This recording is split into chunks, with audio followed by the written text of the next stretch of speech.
मुसलमान इस्लाम नहीं है, इस्लाम अल्लाह का पसंदीदा मजहब है।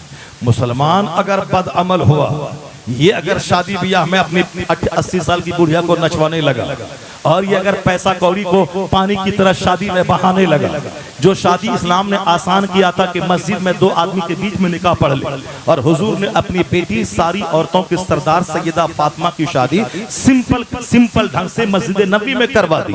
और हम हैं कि 5 करोड़ की शादी, 10 करोड़ की शादी, फिल्मी शादी, जैसे फिल्म में डेकोरेशन है, फिल्म में कालीन बिछते हैं, फिल्म में 80 साल की बुढ़िया नाचती है, इसी तरह की शादी रियल में हमारे लोग करने लगे कि हल्दी की रस्म, फला की रस्म, चिला की रस्म, कपड़ा खरीदारी की रस्म, यानी शादी को इतना मुश्किल बना दिया कि ज़िना आसान हो गया। ज़िनाकारी 100 रुपए में, ज़िनाकारी 50 रुपए में, ज़िनाकारी मिठाई के एक डब्बे में, ज़िनाकारी हर गली में, हर चौराहे में, तवाइफ के कोठे पर बच्चा जवान हुआ 18 साल में शादी हो रही, 48 साल में या 20 साल उसकी शादी लेट हो रही है, या 20 साल तक ज़िना करता रहा, लूज मोशन 20 साल तक हैंड प्रैक्टिस करता रहा, मुश्तज़नी करता रहा, तवाइफ के कोठे पे जाता रहा। औरतें कोचिंग सेंटर और पढ़ाई के नाम पे न जाने अपने क्लासमेट, अपने साथियों के साथ न जाने क्या क्या गुल खिलाती रही कोचिंग सेंटर में, और साहब इंस्टीट्यूट में, स्कूल में, कॉलेज में क्या क्या करती रही। जवान हुई 18 साल में, शादी उसकी हो रही 38 साल में,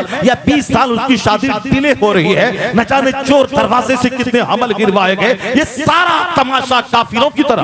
और जब अज़ाब इलाही नाजिल होता है, काफिर से फुटबॉल बना के नचाता है, गर्दन पे तलवार लटकती है, इसे जलील करता है, खौफो हरास के माहौल में रखता है, तो कहता है अल्लाह कहाँ है, रसूलुल्लाह कहाँ है, गौसे आजम कहाँ है, मत पूछ अल्लाह कहाँ है, ये बता के तू कहाँ है, तेरा घर कहाँ है, तेरा कल्चर कहाँ है, तेरी तहजीब कहाँ है, तेरी शादी ब्याह कहाँ है, ये बच्चों की बर्थडे पार्टी कहाँ है, ये कव्वाली कहाँ है, ये मस्तियाँ कहाँ है। ये घर के 10 लोग हैं, फजर के टाइम में 10 मर्द औरतें सब सोए हैं, एक बंदा उठ के ना नमाज पढ़ता, ना तिलावत करता, ना तहज्जुद के वक्त में कोई आंसू बहाता, कहता अल्लाह कहाँ है, गौसे पाक कहाँ है। तो हम जिए मस्तों की तरह और अजाब आए तो अल्लाह बचा दे, ऐसा नहीं होता है, बल्कि जियो गुलाम मुस्तफा की तरह। तेरा लिबास काफिर से अलग, तेरी शादी काफिर से अलग, तेरा कल्चर काफिर से अलग, तेरे जीने का अंदाज मुशरिकों से अलग। जब तू सच्चा मोहम्मदी बन जाएगा, कष्ट में घिरेगा, तो दुआ भी नहीं करेगा, अल्लाह अपने महबूब के गुलामों को कष्ट से बचाएगा। अब फिर डॉक्टर इकबाल कहते हैं इतना बुलंद कर ले अपने आप को, इस कदर इबादत के लिए वक्फ कर दे, इस कदर अपने आप को सुथरा कर दे, मुस्तफा का गुलाम बना ले, आखिरत का डर इतना दिल में पैदा कर ले, इतना पैदा कर ले कि बगैर दुआ के अल्लाह तेरी मुराद पूरी फरमा दे। कि खुद ही को कर बुलंद इतना कि हर तकदीर से पहले खुदा बंदे से खुद पूछे बता तेरी रज़ा क्या। वाह वाह, माशाअल्लाह माशाअल्लाह, नारे तकबीर, नारे रिसालत, अज़मते मुस्तफा कॉन्फ्रेंस, मसलके आला हजरत, उलमाए अहले सुन्नत। मेरा पीर, मेरा पीर, मेरा पीर ऐसा, मेरा पीर ऐसा, ये जोलाहा है, ये शेख है, ये सैयद है, ये पठान है, ये साहब नदाफ है, ये साफी है, ये सब जंग में पड़े हुए हैं। यानी आखिरत की बातें कोई नहीं करता। 1 करोड़ गुनाह है, उसमें कोई तबसरा नहीं है। तबसरा क्या है? ये साफी है, ये धोबी है, ये अंसारी है, ये जोलाहा है, ये नदाफ है। जरा काफिरों से सबक तो हासिल कर लेते। जो आदमी दूसरे को आदमी मानने को तैयार नहीं है कि इसके पास आके पानी पी ले तो गिलास को तोड़ दे, प्लेट तोड़ दे, कुआं तोड़ दे, इनको आदमी मानने को तैयार नहीं है, इनको ज़बह कर देता है।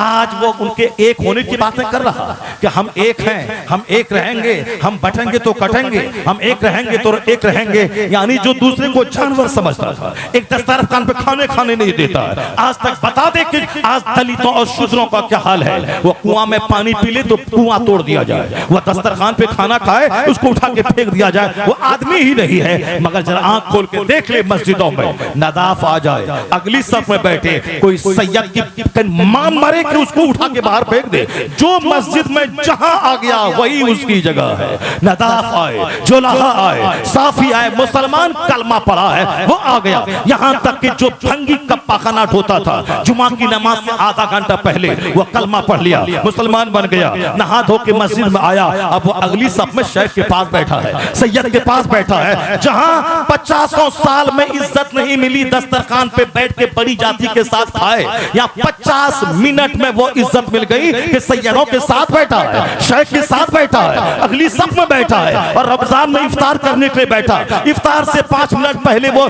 कलमा पढ़ के मोमिन बना और फिर नहा धो के मस्जिद में आया, सैयद के साथ खा रहा है, शेख के साथ खा रहा है, पठान के साथ खा रहा है। इतनी इज्जत कि उस फैमिली में दाखिल होने के बाद जो इज्जत 1000 साल में ना मिली 5 मिनट में ना मिलती है। मस्जिद में एक सफ में खड़े हो गए, महमूद व अयाज, न कोई बंदा रहा न कोई बंदा नवाज। जब मस्जिद में एक हो, मस्जिद से बाहर भी एक बन जा, सब एक बन जा, गुलामी मुस्तफा बन जा, मुत्तहिद हो जा। तू मुत्तहिद बनेगा तो दुनिया तुझसे थर्राएगी, दुनिया तुझसे कांपेगी। जिधर रुख करेगा जन्नत तो मरने के बाद मिलेगी, हुकूमत यहाँ मिलेगी, सल्तनत यहाँ मिलेगी, सारी यहाँ मिलेगी।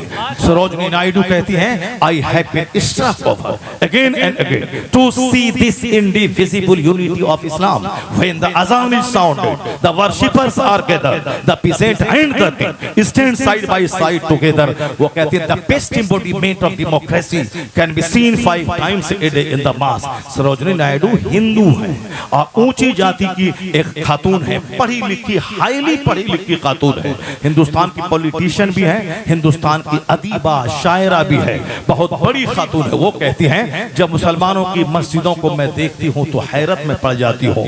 अजान होती है, नमाजी जमा होते हैं, अमीर और गरीब काश्तकार सब एक सफ में खड़े होते हैं। वो कहती हैं, डेमोक्रेसी कहाँ है? डेमोक्रेसी तो यहाँ है जहाँ सारा फर्क मिट गया, अमीर गरीब आपस में भाई भाई बन गए। वो कहते हैं, the best embodiment of democracy can be seen 5 times a day in the mosque. यानी जमहूरियत का शानदार प्रदर्शन 5 वक्त मुसलमानों की मस्जिदों में देखने को मिलता है। You find in London an Indian, an Algerian and a Turk. India is the motherland of one, Turkey is the motherland of another. आप देखेंगे लंदन में एक इंडिया से गया, एक तुर्की से आया, एक अलजायर से आया, जबान अलग, काम अलग, लेकिन ये सब नमाज के लिए जब खड़े हो जाते हैं तो ऐसा लगता है कि आदम की औलाद तमाम मुल्क और जबान की सारी दीवारों को तोड़कर एक खानदान का फैमिली मेंबर बन गई है। जबान अलग है मगर एक साथ में सब खड़े हो गए। मैं कहना चाहता हूं, हिंदुस्तान, आप इस्राइल का यहूदी, अमेरिका का ईसाई, ये दोनों एक दूसरे को काफिर कहता है। कुरान की जबान में वो कालतिल यहूदु लैसतिन नसारा अला शै, वो कालतिल नसारा लैसतिल यहूदु अला शै। तो कुरान कहता है ये यहूदी कहते हैं नसरानी, ईसाई 0/0 काफिर है, कुछ नहीं है। और नसरानी कहते हैं यहूदी 0/0 ये काफिर है, कुछ नहीं है। कुरान कहता है एक दूसरे को ये दोनों काफिर कहते हैं। जन्नत का हकदार अपना मान, यहूदी कहते हैं मैं जन्नती हूँ, नसरानी जहन्नमी है। नसरानी कहते हैं मैं जन्नती हूँ, यहूदी जहन्नमी है। एक दूसरे को काफिर कहने वाला। और जहां जब भी मौका मिला यहूदियों को नसरानियों ने काट के रख दिया।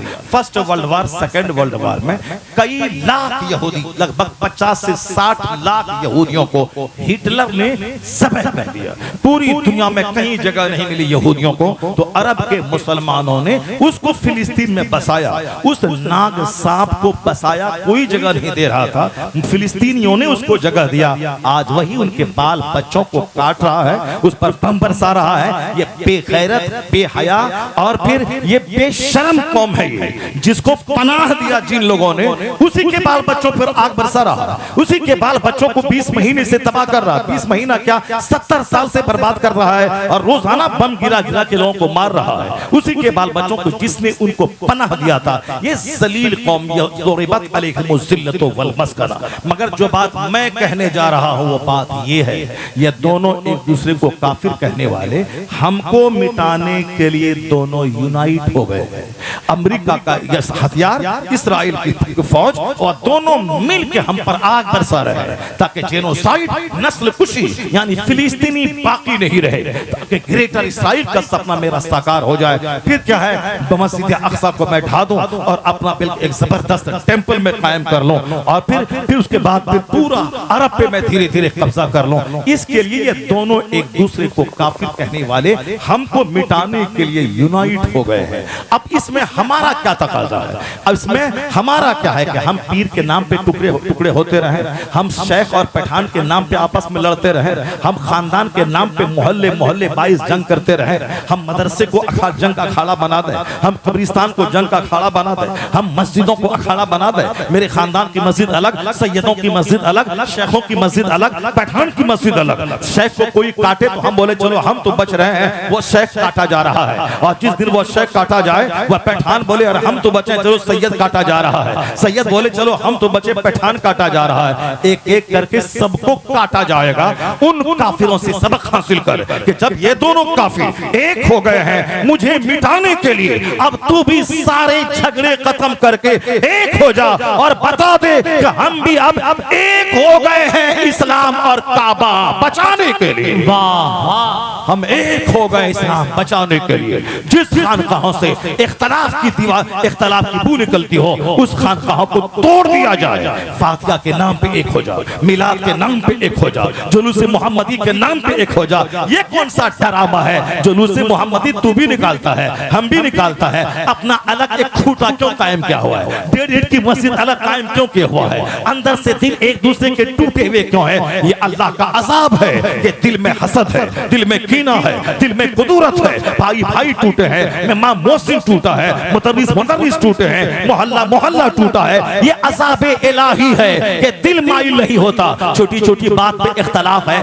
फितना है, आखिरत का चर्चा नहीं, हिसाब का चर्चा नहीं, पुलसिरात का चर्चा नहीं, कब्र का चर्चा नहीं, मरने के बाद का चर्चा नहीं, कुरान पाक की आयतों का चर्चा नहीं। चर्चा अननेसेसरी, गैर जरूरी चर्चा। जबान बह गई है, बड़े बड़े लोगों को गालियां दी जा रही हैं, गाली देने का नाम फख्र महसूस किया जा रहा है। अगर कोई बात हो जाए तो बैठ के, आखिर मुबाहसा किसे कहते हैं?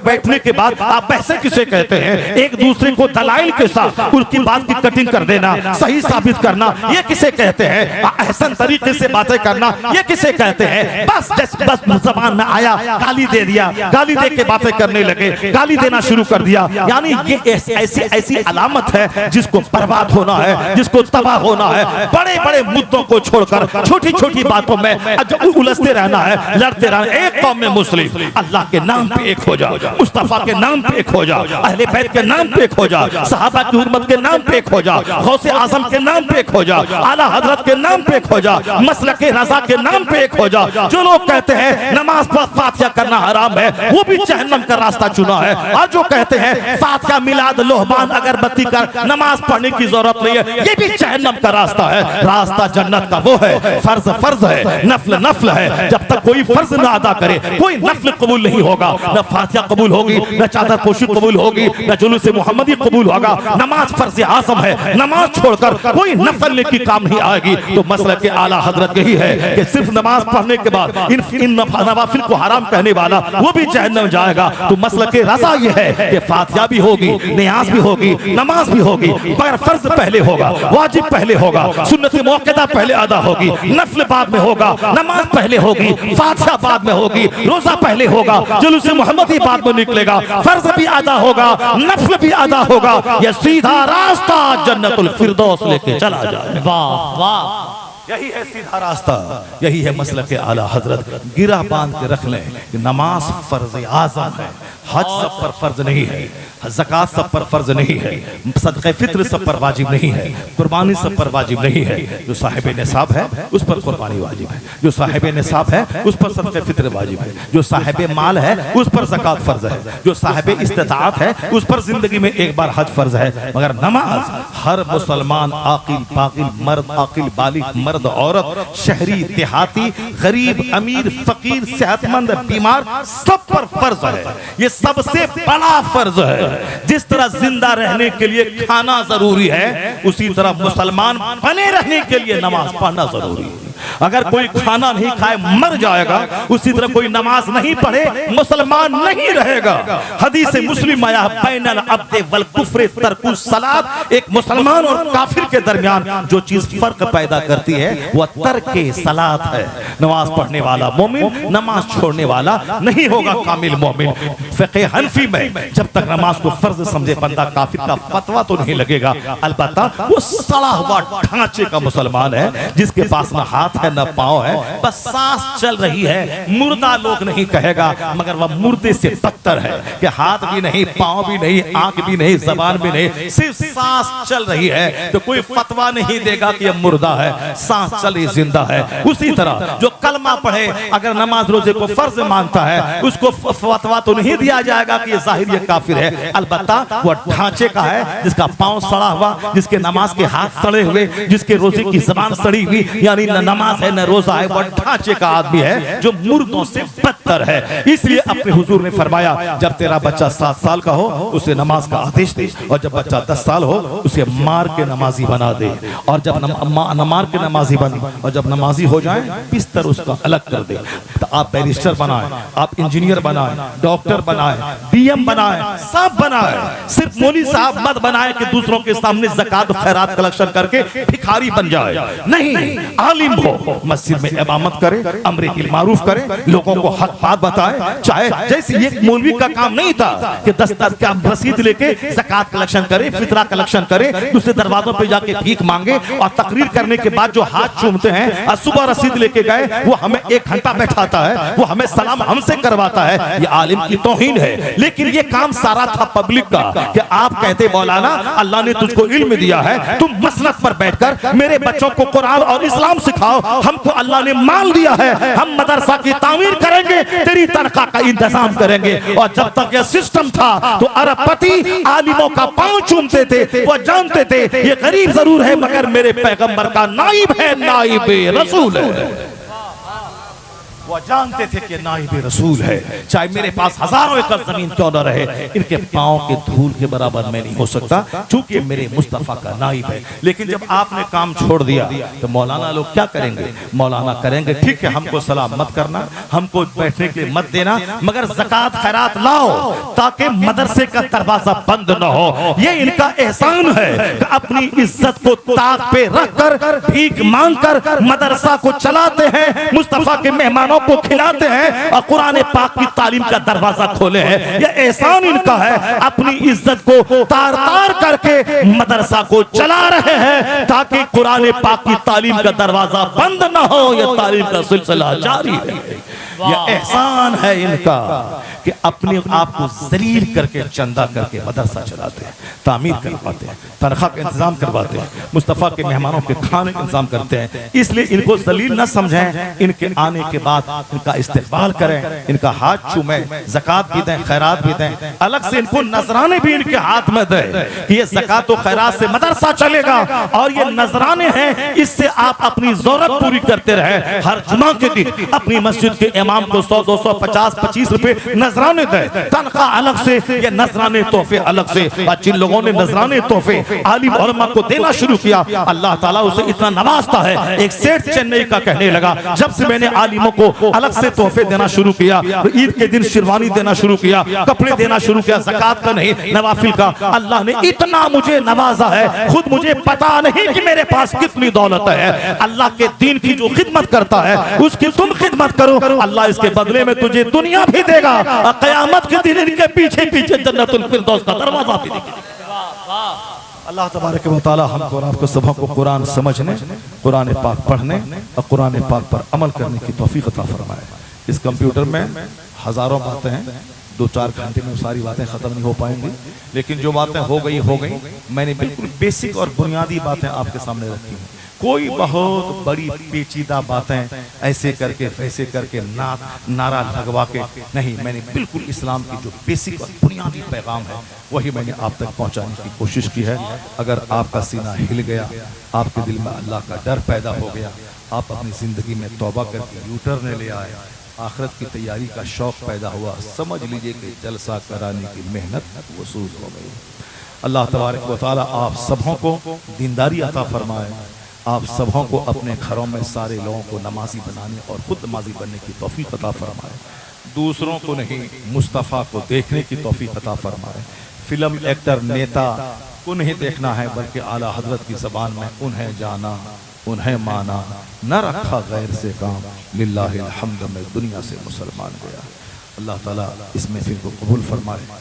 अल्लाह ताला फिर हमारी आपकी दूसरी मुलाकात होगी और उसके बाद फिर 3 घंटे की तकरीर होगी इंशाअल्लाह। अब सुनेंगे 3 घंटे वाली तकरीर कि आज ही कर दूं मैं 3 घंटे वाली तकरीर। बस आज जो हो गई होगी इंशाअल्लाह।